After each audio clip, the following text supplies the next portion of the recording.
Folks, my voice is still struggling, Sensei. It's still struggling, bro. Struggling heavy, bro. But we are back. And this is a special episode of The Breakdown because while my voice has been broken down, my spirits are up because we have a superstar in the building today, Sensei. I'm not talking about you either. I know the people have missed you. You've been away from the channel for a while. I've been away. I know. You guys held it down. This man's pulled more views, not only in his recent fight, but on this channel than any video we've ever done. And you and I weren't in the video. So we might have to give the channel over to him. He is the man with salt in his hands and, quite frankly, dynamite after Saturday night. It is Salt Papi. What's up, my guy? What is up? Man, got the power in my left hand, man, with it lands. I'm saying, bro. Saying. Listen, bro. Go ahead. When I saw him in warm-ups, I was like, oh, they went to him in the back room, and he's just all the weight, dude, just speed, relax, and just cracking. Yeah, and he's fixing the glove. He's fixing the glove so you can feel the knuckles in it. Bang, exactly, man. Bang. I was punching the wall as well, man. Punching the wall, making sure I feel my knuckle, man. Oh my Lord! Some Mike Tyson stuff back there. Mike Tyson shit, man. Jeez. Okay, well, listen. How are you feeling today, man? We'll talk about the fight in a second, but I never get to ask this to guys right after it happens because I'm too busy wrapping up the show and stuff. But has it really set in yet what you just did and the amount of attention that you just brought to yourself? I mean, we're gonna get into it in a second, but you're a global superstar overnight, man. Wow, like has this set in yet? I mean, it's the best feeling, man. Especially when you beat somebody that trains really hard to beat you. You know, Josh Brockner is the one of the most feared, most avoided YouTube boxer in the influencer scene. Yeah. And just like that, I just beat him and made it look so much easy. Yeah, you did. I'm sure you're right. You did. And so, okay, so let's go into it, man. Yeah. Getting into the fight night, I think you knew a lot more about how this was going to go than anybody else did because Sensei and I talked about it. By the way, Sensei, he went the other way. I picked you. But, he went the other way. Listen, I'm just letting you know. I'm just saying. My man Sensei, he wasn't riding. I did. We'll talk about that in a second. Yes. So, breaking news. Manscaped now sells beard products. Sensei, have you heard about this? I have not. Beard products now. That's right. Sensei, listen, I'm going to tell you like I'm going to tell all the people at home. Manscaped now has the Beard Hedger Pro Kit. And Sensei, do you know what comes in this Pro Kit? No, talk to me. Well, for one, the Beard Hedger. That's right. Look at that thing. Listen, bro. That thing is heavy duty. And you know why? It's because it has 20 haircut lengths on this blade. And again, just one guard. Plus, it's a titanium-coated T-blade. Say that 3 times fast while you're shaving your beard. Sight. And, Sensei, it comes with something you're familiar with, the beard shampoo and conditioner. Yeah, shampoo, conditioner to keep it, nice and clean. Listen, me and Wade aren't rocking with the biggest beard, but it's not the size that matters, people. That's what I've been told forever in my life, so.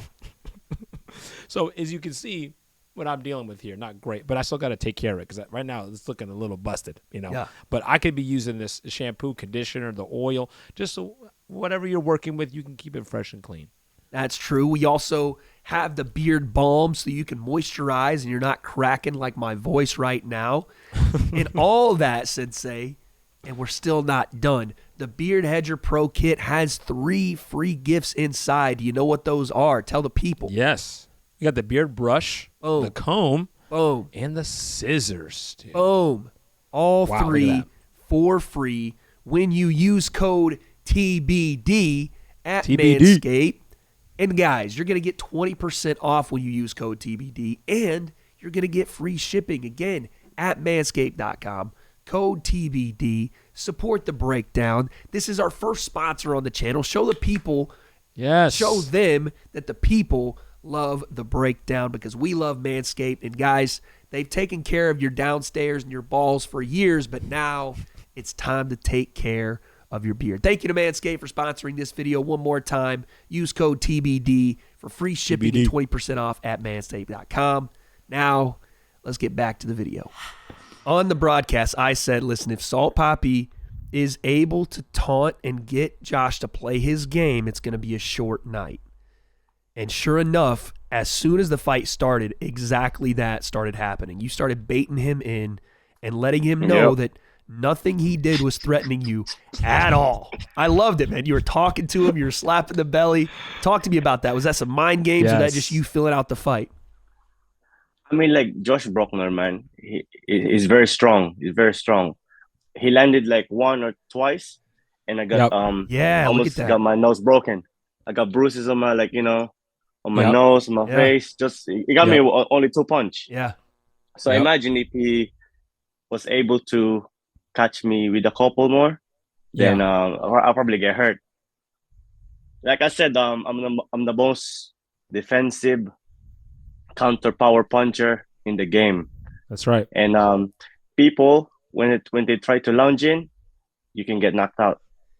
Yeah, I mean, listen, we were saying it on the broadcast. It just felt like you had such an awareness of the distance after just maybe 30 seconds into the fight. And again, those taunts, those feints, you were just walking him into dead space, and he didn't realize it yet. He thought, okay, this is kind of going back and forth. There's parts where I'm getting tagged a bit, but I can still enter range safely. And he had no idea that you were just ready to spring that left hand. Talk to me about, what went into just walking him onto that left hand, and when did you start to see that opening? Yes. At the beginning, he was jabbing me, and he was quite slow. I felt like fast compared to him. And then from that, I was just when he was jabbing, I was trying to stop him from jabbing by using my by countering him with my right hook, as you guys can see. And then from there, I was just telling him that he was too slow. Is that all you got? Is that all you got? You cannot hurt me. Let's fight like we're fighting for the belt. I wanted him to commit. I wanted him to I wanted him to commit and fight me. Exactly. Yeah. When that was happening, go ahead.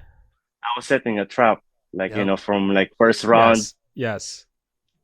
I was on my thing. I was like, Josh, no. Every time you started taunting, I'm like, don't go into the trap, bro. It's gonna be bad. That trap is gonna snap down. It's gonna snap down. Because I did pick Josh in a decision, and what I thought what Josh was gonna do was just try to use his reach, right, and not fight you. And I thought the way his path to victory was gonna try to jab and stay on the outside and try to get you to try to close the gap and just try to use his range and not get too close. And I don't know if you saw this. I felt like you might have during the workouts when I saw him doing that 1-2-1. That jab, cross jab in the open workouts, and it was very repetitive and a little robotic in warm-ups, and he was stepping forward in each one. I was like, I hope he's just trolling and he doesn't plan on using that in the fight, because I can see you on the sideline oh, you better not do that against me. I'm gonna jam that watching up him, bro. and crack him. And then there you go. In the fight, he did 1-2, but then a hook, but he was stepping forward on each one, and he came in robotic. Yeah. So talk to me real quick about that opening, right? Because it was a 3-punch combination. There's the only thing he throws is he would jab up and down, or 1-2 then hook. Those are the main combination that he does. And then first round, I tried to make him comfortable as well by making him land a punch. Correct. And I told him that it's nothing. Yeah, that's all right hand that he landed. Yep. Yes, sir. Yeah. I went on the corner and made him punch me. I told him it's nothing, and then he smiled as well. And then from round 2, I was sitting with my corner. My coach was telling me to stop showboating. Yep, I heard that. Pressure, I took the headset off, and I could hear him saying it to you. Yep. Stop showboating, stop dancing, and finish the job. So I was like, shall I start pressuring? Should I start pressuring? And they said, yeah, but don't be stupid. Yep. You could see the switch too. As soon as the second round started, the game stopped, and you saw Papi start locking in. And then from there, I just stopped showboating, as you guys can see. They wanted to finish the job. Yeah, locked in. That's what I'm saying. 'Cause I could tell, dude. When it comes to counterpunching and counterpunching with power and catching and shooting, you right now in the scene, there's no one even close. Not Like, even close. No one even close. And I'm like, if you go in there and try to just box this guy like you're boxing everybody else, and you think you're gonna be able to walk in and throw a combination, Nope. You're gonna walk right into an absolute Yeah. out there. That's why I think this man's Especially so dangerous, dude. Especially with guys like KSI, the way he fights. Oh, Yes, yes, I dangerous. know. Let's I'm put a a pin in dangerous that. guy. We're gonna talk about it. We're gonna talk about it. I do want to finish up with this one though, because Yes. I said it on the broadcast, and it ended up, and again, coming kind of true. When you throw, when you throw your left hand, it doesn't matter that guys are moving away from it. You have that range finder, and again, you almost take an inside track, and this is why, a lot of people are like, oh, he's the influencer boxing Manny Pacquiao, and I don't think people understand, even when they're saying it, what they mean. Yes, obviously that's your idol, and we'll talk about that in a bit, but you throw a lot like he does with his backhand. You step sometimes, you have variety, obviously outside, inside, but the knockdown of Josh, you stepped basically right on top of his foot, or maybe a little bit inside, and banged that left hand almost across your body, so he couldn't really see it behind your left shoulder. It was such a dope shot. And again, it caught him right in the in-between. That shot alone just made you a superstar. And I want to just go back through that finishing sequence. You saw the 1, 2, 3 coming. I guess you'd seen it and then just let it fly. So I waited for the 1, 2, and then he was gonna throw the hook. So I waited for the 1, 2. I just timed his 2. I just my 2, my left hand was quicker than his 2 before he threw the hook. The straight shots beat looping shots, man. You put him down. Oof. Did you think he was getting up when you put him down? No.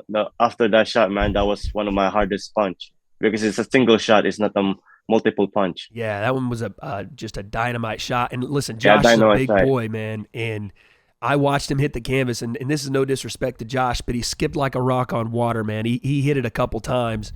And I was like, bro, that was a heavy shot. Immediately, I turned to, I don't know who was with me. I think it was Kenny. Oh, it was Kenny. We're talking about that in a second. But I just went, it's over. I was like, he's not getting up. That's it. And sure enough, man, you put him down, and immediately you come over to the turnbuckle, jump on the ropes. The crowd's going crazy. You look down at Kenny and said, I want you next. The man's already planning his next fight 2 seconds after the knockout, Sensei. Talk to me about that, man. Yeah, I was just flexing the Kenny. I was just flexing. I was like, can you do that? Can you do that? Yeah. Hey, man, you got to. Why not? When you got skills like that, the skills pay the bills, and the rest is a part of it. Kenny's a nice guy. No, he is. Kenny's a nice guy. But listen, I like him. This is all fair in love and war, and we're in wartime right now, baby. You know what I mean? You're making that run up to the top. So, you get the win, and again, immediately your stock goes up even higher than it already was. People following left and right. You're seeing the numbers on socials go crazy. And then Pacquiao follows me, bro. That's what we're going to talk about, Manny Pacquiao. That's your hero. That. Talk to us about what that meant, man, because I know that had to be big for you. That means a lot to me, man. He said he made the comment, say I'm ready. Crazy. When I was saying I'm Jake's kryptonite, he said I'm ready. Wow, that's so sick, man. I just want you to know nobody is getting that kind of love in our scene. Like, not even just from, your hero, Manny Pacquiao, but just in general. You don't see the Pacquiaos, the Mayweathers just following people back, commenting.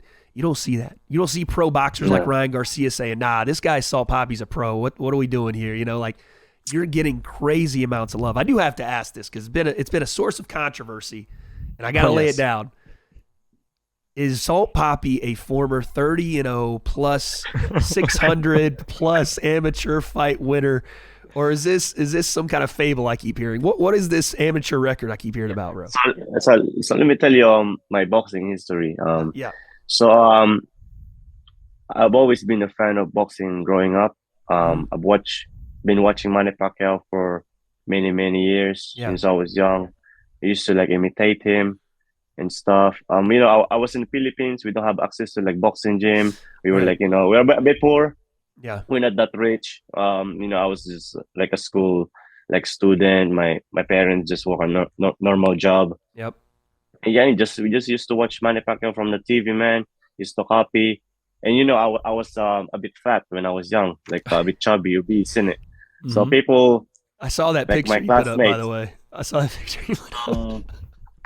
When I was young, I used to get called fat, and I had anger issues as well before, so I used to fight a lot. Okay. I used to Okay. so nobody can fuck with me. I know how to fight. Yeah. So That's the basically, thing. we're talking about a self-trained individual learned how to fight Yeah, just by self-trained. fighting bullies, and then you got into Fighting bullies, boxing, man. and here we are. Did your brother? Is that your brother that would hold for you a lot? Yeah, my brother is my So brother. I so used to did fight my he? brother too. Yeah, I was gonna say, did he? But when you grew up and you were training, did he ever hold for you? Is that how you were self trained? No, no, I Did you, never. No, I never held that was anything until for me. after. I taught him myself.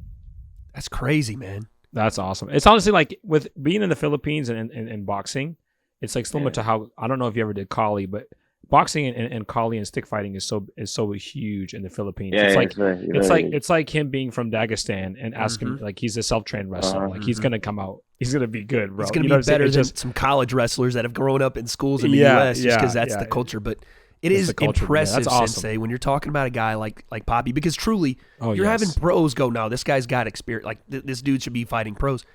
We Yeah. can settle it once and for all. There is no amateur experience here. I don't have any amateur experience, man. You cannot see anything online. There's nothing because I don't have any. I was fat. I was obese, man. And so I came to England when I was like 14, 15. I was in Manchester. Don't have access to gym, man. There I was fat in it. And then I moved to like, near London. I was in college, still no boxing. But I was always into boxing. I was always into it. Just watching Manny Pacquiao, like Floyd Mayweather, man. That's my style. Floyd Mayweather. I like defense. And when I went to university, then I started going to gym. I had access to the gym, and then I was boxing like in the gym on Just and off working on the in the bag. punching bag Yeah. on the Yeah. bag. Yeah, Yep. working on my technique just in case I get into fight, innit? Like Yeah, you yeah. always Yeah, self trained because like monster. I play basketball as well. When you're playing basketball, sometimes you get into fight. Oh, okay. You Because can hook a little bit. Hey, we might have to run it. We got. Hey, listen, Sensei, he already Because knows like, what it is, bro. Listen, no, right now I said that now. Me and Poppy choose anybody because if it goes down, we're gonna. I was gonna say, we'll y'all fight smoke anybody. anyone, bro. Leon sometimes and I Vidal play will be tough though. sometimes I play rough defense. Sometimes I play rough defense. Okay. Yeah, I kind of let you score, and then sometimes I get into fights, and then I like it, man. You're a natural scrapper. Me and Salt Poppy versus Leon and Vidal Oh, Jesus. in basketball boxing. Basketball boxing crossover. No, man, listen, that's a crazy, crazy story because it truly does show how naturally talented you are. Because there are some guys that can learn like that. Like John Jones used to say he learned a lot of his throws and a lot of stuff that he did off YouTube. He would just try stuff. Yeah. There's some guys that just naturally have it, and you truly do, man.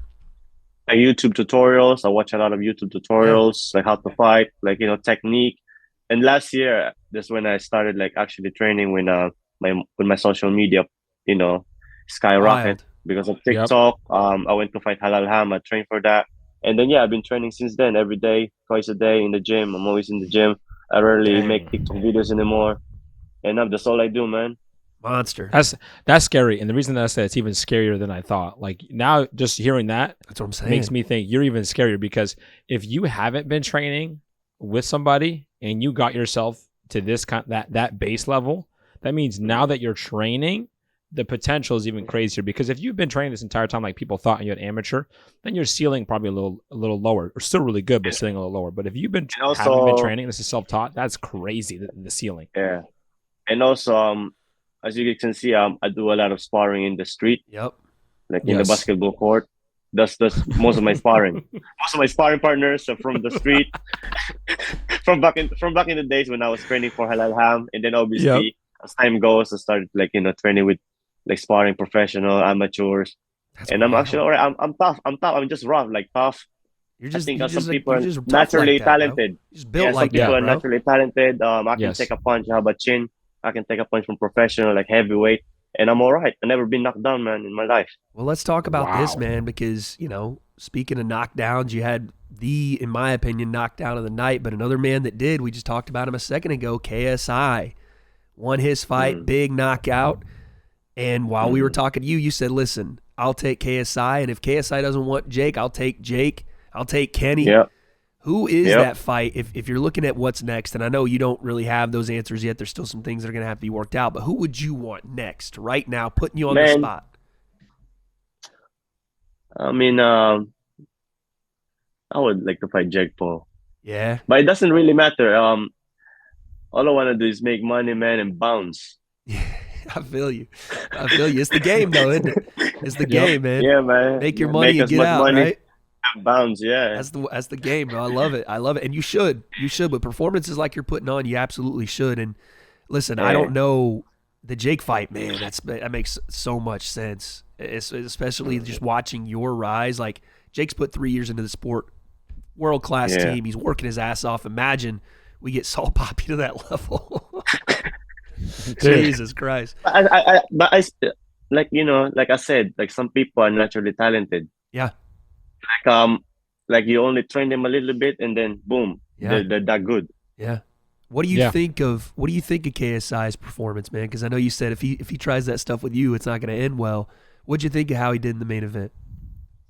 I mean, he got caught, like he still lounge all the time. He's not patient.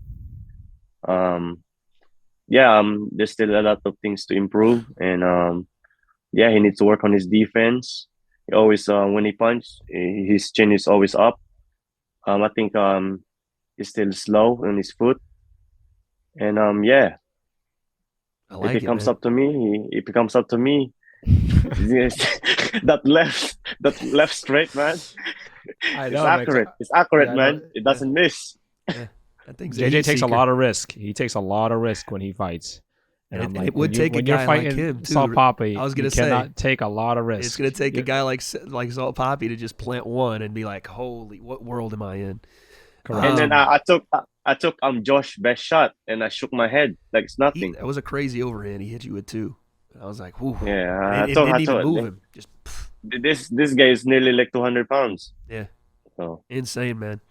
So I wanted to ask just your thoughts on some of the other fights. You know, Slim had a rough one with Thompson Eddie. Is that one that you would possibly look at as a Slim fight as well? Maybe I don't know if that's something that interests you. I mean, Slim is planning to go down in weight, so correct. I don't know. Back down. Slim's a nice guy too.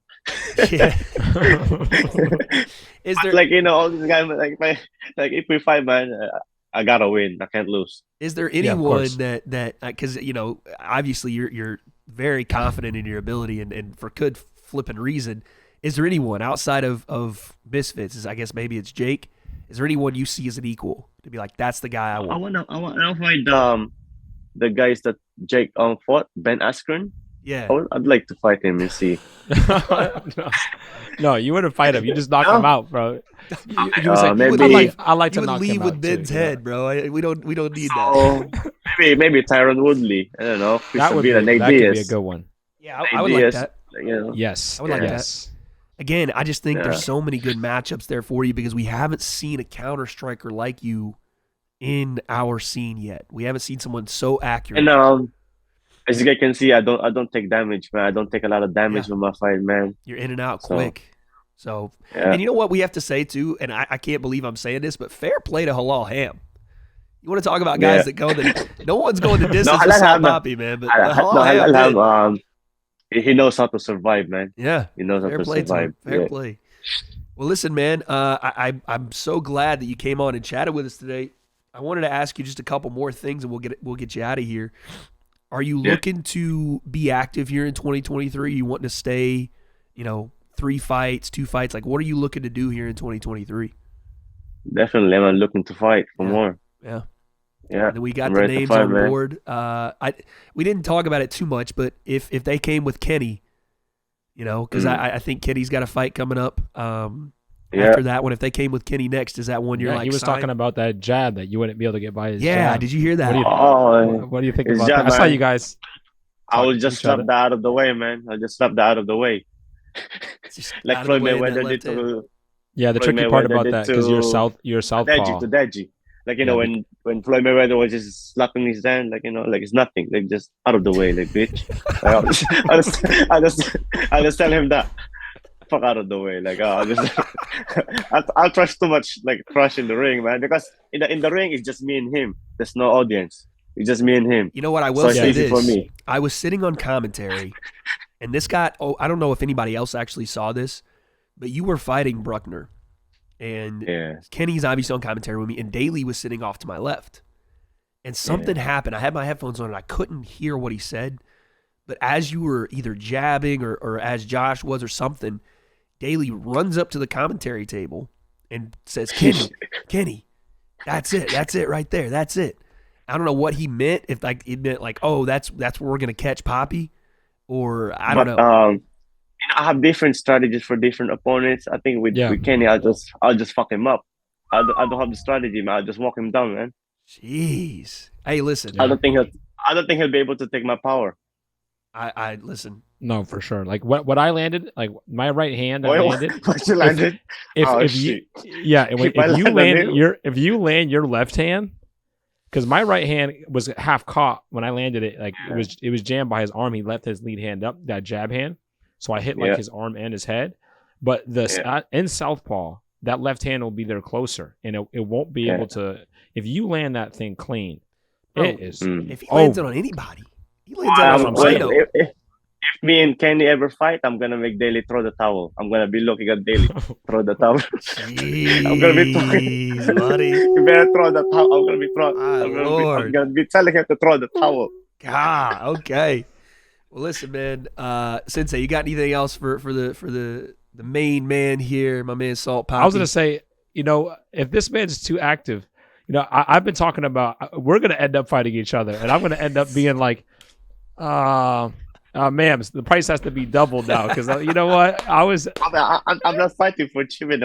I'm the price fighter now. Because I'm like against Papi, dude. If they want to throw me in there on the weekend, hey, we need somebody.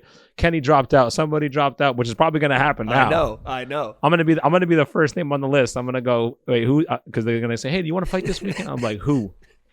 Who am I fighting this weekend? This guy? Okay. Boogeyman Slayer. The Boogeyman Slayer. Yeah, the Boogeyman Slayer. Double or triple.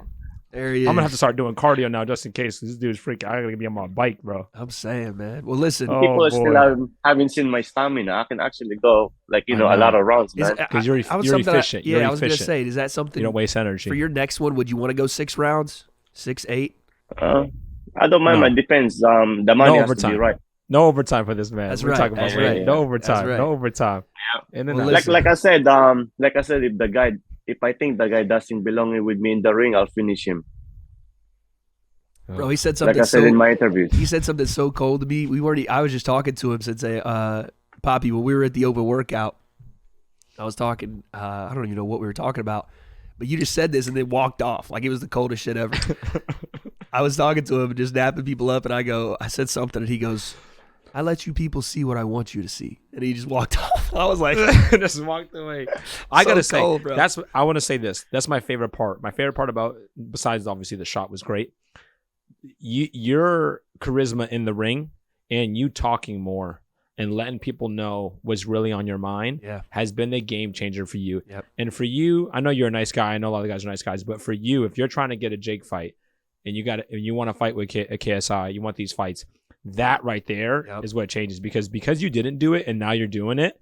People are soaking it in, bro. And this whole persona now about like you're saying stuff and walking off and letting the people know what's up. Man, I love it. I love it, man. I just feel like I have to be myself. I don't need to change anything. I think people will like me the way I am. Like people like me humble outside the ring, and then when I step inside it, I become like different. I just talk trash. Yes, because it's just me and him. Yeah, and that's what I was thinking. It's not even a character. It's just him. Like it's just him. Right. Yeah. And he's just open. One of them. Like one of them anime. Like when it's time to fight, they change. Yeah. Okay. You see, you watch Demon Slayer. I'm a big Dragon Ball guy, so I'll just call you a Super Saiyan. You watch Demon Slayer. You watch Demon Slayer. Face. I've seen it. I didn't watch it. I'm not like hooked into it, but I've seen it. Yes. You know the blonde guy. Yes. Yeah, when he's scared, and then when he fights, he changes. Yes, sir. So like that. That's you, man. Like that. I love it, dude. Folks, he is like that. My man, Salt Papi, we appreciate you coming on today, man. Where can the people find you? Let them know your YouTube, your Instagram, your Twitter. The people already know by now, let's be honest, but just in case they've been living under a rock the last week, let them know, and thank you, brother, for coming on. Instagram, TikTok, official Salt Papi, YouTube, Salt Papi, and yeah, that's it. There he is, folks. Salt Papi with a major win, and again, just became the potentially biggest superstar in influencer boxing. He's going to be fighting a lot more in 2023 and possibly strap season. Salt Papi, thank you for coming on, brother. We appreciate you.